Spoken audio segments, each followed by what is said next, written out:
5 సంవత్సరాలు ఎంబీబీఎస్ చదివితే గానీ ఈ కుర్చీలో కూర్చోడానికి వీల్లేదు. కానీ నేను 13 సంవత్సరాలు చదివాను ఎంబీబీఎస్. ఇప్పుడు చెప్పు, ఏమిటి నీ రోగం? తల నొప్పి అండి. ఇదో పెద్ద జబ్బా? నొప్పి భరించలేక తలకాయ విసిరేయాలనిపిస్తుందండి. మీకింకా ఏమేం రోగాలున్నాయి నాయనా? నాకు ప్రతిరోజు సుఖ విరోచనం కాదండి. మా డాక్టర్ గారికి వారానికి ఒక్క రోజే అవుతుంది. ఇక్కడ నేను డాక్టర్ని, అతనికి సమాధానం చెప్పవలసింది కూడా నేనే. పో అతనికి. ఇంకా ఏమిటి మలబద్ధక ప్రవీణ? పూర్తిగా చెప్పు నీ రోగాల లిస్టు. కడుపులో నొప్పిగా ఉంటుందండి. క్యాన్సరే అయ్యుంటుంది. ఆయాసంగా ఉంటుందండి. ఆస్తమా అయ్యుంటుంది.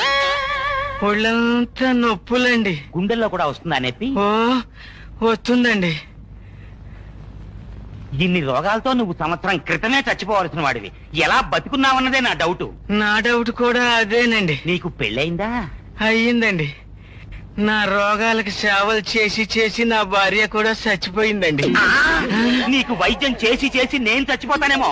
పో బయటికి, పో ముందు. అమ్మా అమ్మా, ఎంత గన్నం గడిచింది ఇవాళ నాకు. జబ్బుల ఫెల్.